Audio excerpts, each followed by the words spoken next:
Hi, Jeff Opdyke.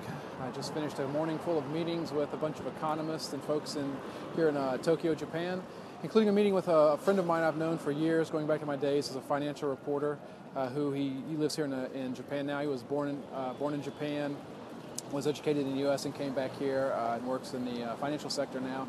And he had a really interesting observation that he shared with me today, which is that after 20 years, Japan is really sort of at that stage where they're tired of all of the remedies that haven't worked, and they're ready for a real change, which goes to the new prime minister they elected, Shinzo Abe, and his plan to sort of flood the Japanese world with enough yen to basically pay for all the buildings here in Tokyo. There's been some news recently that his plan to increase inflation by about 2% was agreed to by the Central Bank of Japan, but that they have put off the money printing aspect of it, and that had the yen moving in a strong direction recently. I'm going to tell you, I think that's sort of a bogus move. I think it's a head fake. I believe that Mr. Abe has a mandate from the people effectively. He's become sort of their version of Obama, in that he's bringing them hope.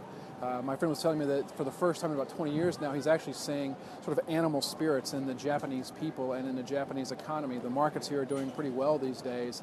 And you have a situation coming up where, while the central bank has recently sort of shot down the money printing angle of Mr. Abe's, what Abenomics is what they're calling it, he gets to replace a lot of the central bankers soon, including the director of the central bank. And he's going to load it with people who are sort of on his team. So he has the mandate from the people, and he's going to have the people on his team sort of leading this push. And that's going to be really good for the Japanese economy for about a 12 to 18 month window going forward. After that, some problems potentially arise with the yen and how weak it ultimately gets. But it's for that 12 to 18 month period we could see some pretty good opportunities in the Japanese exporters. And as you know, we have one of these exporters in our portfolio already, Fuji Heavy Industry, which is the parent company of Subaru. We're up about 85% in that stock already. And I've been doing some research on some other Japanese exporters who potentially stand to benefit quite well as the yen weakens from here. Right now we're at about 90 yen to the dollar. By the end of the year, we could see yen easily at 100 yen to the dollar, maybe even more than that, 105, 110. Ultimately, I'm looking at yen probably in the 130 to 150 range, 2 years out or so.